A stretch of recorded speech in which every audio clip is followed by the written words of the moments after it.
Hello besties, welcome back again to the channel. And if this is your first time coming across this channel, you are absolutely welcome and thank you so much for tuning in. In today's video, we'll be exploring the National Museum of Unity, Ibadan, located in the Aleshinloye area of Ibadan. Now, for those who might not know, the National Museum of Unity is one of several unity museums established across Nigeria to promote national integration and preserve the country's rich cultural heritage. These museums are designed to bring together history from different parts of Nigeria, showcasing artifacts, traditional objects, and artwork that reflect the diversity of our people and culture. So, as we go through this video, you'll be seeing different items and collections that represent various ethnic groups and traditions across the country, each with its own story and significance. As we go through this tour, I will be doing the explaining myself. Due to some reasons, I won't be including the voice or identity of the tour guide, just to be on the safe side. But I will make sure you still get a clear and detailed understanding of everything we come across. So sit back, relax, and stay glued as we begin this exploration together.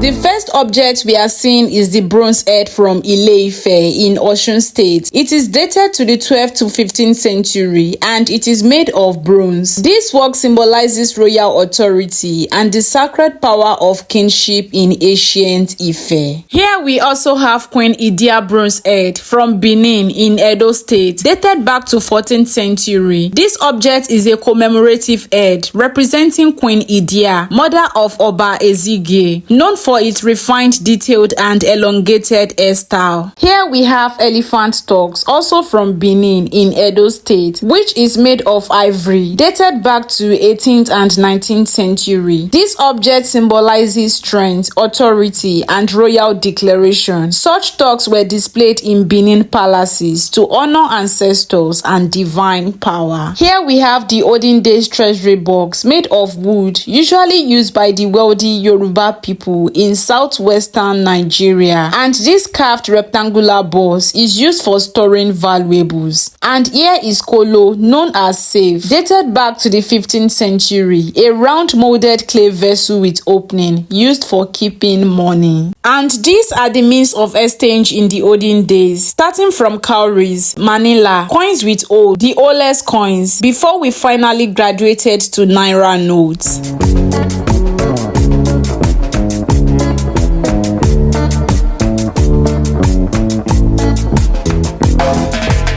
Here we have the special exhibition for Yoruba pottery, showcasing the different methods and processes involved in making traditional pots. Right here is what we call kettle, also known as age, used for storing palm wine. Beside it are vases and jars, also traditionally used for storing wine.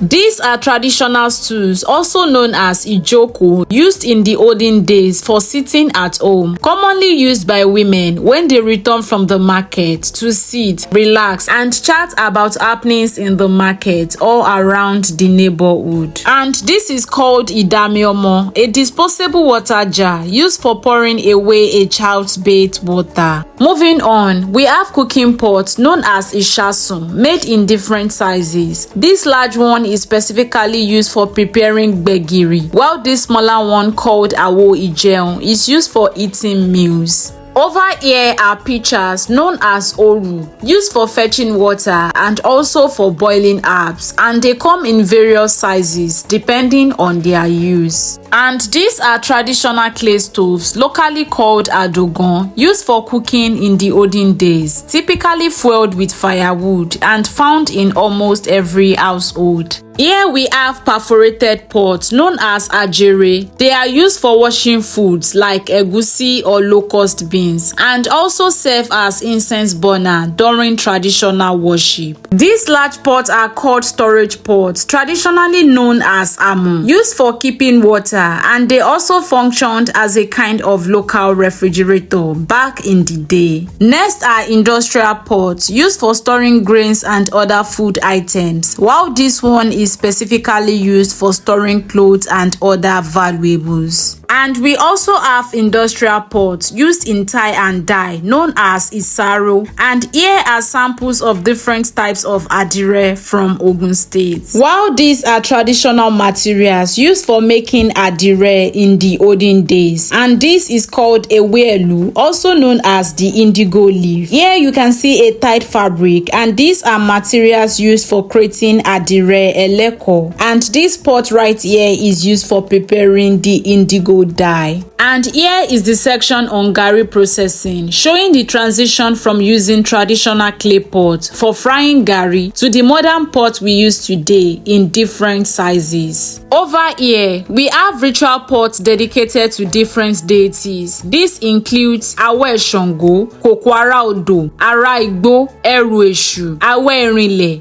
Awe Orisha, and few others. And this right here is an anthropomorphic female pot known as Iya Irefin, believed to represent the first female pot maker. And we also have other ritual pots such as Oru Obatala, Oko Shango, Fitila Merindilogun, Isasun Agbebi, and few others. Here we have pictures made specifically for twins known as Oru Ibeji. This large pot is called Isaokpo, used by a widow during her mourning period, while this is called Oru Ibale, also known as the virginity pot, traditionally used for a young bride on her wedding night. And these are ceremonial clay objects including a flower pot, a lamp, a trophy, a mug, and a sculpted clay image of a leopard. And you are welcome to the Nigerian Indigenous Technology section. Here is the image of Baba Olofi, a traditional weaver seen weaving ashoke, and this is the finished product, a complete outfit made up of iro and buba paired with ipele and gele. We also have a blacksmith, traditionally known as Baba Alagbede, and these are some of the tools produced from his craft, including hoes, cutlass, sickles, and other farming instruments. Here we have locally made guns used in ancient warfare, along with a Yoruba war attire known as Ashogun. And here is a beaded royal crown known as Ade, worn by Yoruba traditional rulers. We also have a bronze bell from Benin in Edo State, alongside bronze sculptures of the Benin king and queen, often used for decoration, as well as beautifully crafted royal beads from Benin. Here is the shrine of Ogun, the Yoruba god of iron. Ogun is referred as the deity of metal, tools, and warfare, and is highly respected by hunters, warriors,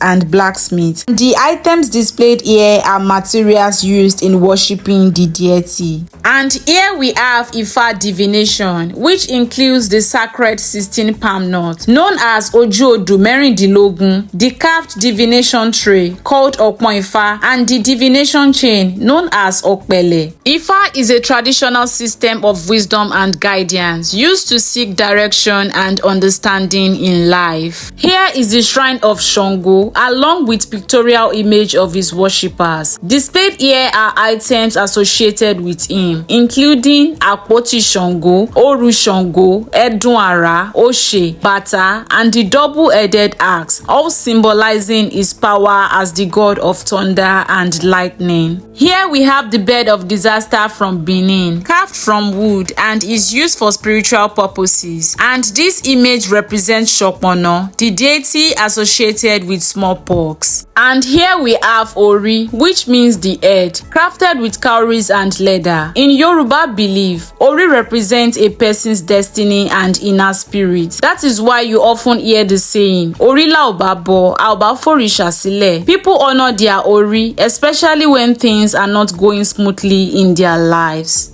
Over here are kola nut receptacles, traditionally used by wealthy individuals in the olden days. Instead of ordinary plates, these were used to serve kola nuts to visitors as a sign of respect and hospitality. Here we have Eshu and his dance stars. Eshu is a powerful Yoruba deity known as a messenger between humans and other small gods, and is worshipped to ensure order, guidance, and to prevent misfortune. Here are single-headed drums made from wood. The first drum is used in rituals for women seeking fertility. After sacrifices are performed, the drum is played and the woman dances to its rhythm with the belief that she will conceive. The second drum represents a man facing impotence. Similar rituals are carried out, and through the performance and dance, it is believed he will regain his strength. And the last drum here is called the agere drum, also known as iluode, commonly used by hunters during festivals and celebrations. These are Orishaoko staffs, representing the deity of agriculture and harvest. This image here shows a custodian of Orishaoko. When farmers experience difficulties on their farms, they make sacrifices and offer prayers through these stars. And lastly, we have the image of Shigidi, often associated with nightmares. It is believed to be sent for spiritual attacks or negative purposes. So guys, we have come to the end of today's cultural tour, a journey through history, tradition, and beauty of our rich and diverse heritage. From pottery to adire, from sacred shrines to indigenous technology, every piece you have seen here tells a story. And I hope you enjoyed this experience as much as I did, and maybe even learned something new along the way. If any part of this tour stood out to you, I would love to hear from you. Feel free to share your thoughts in the comments.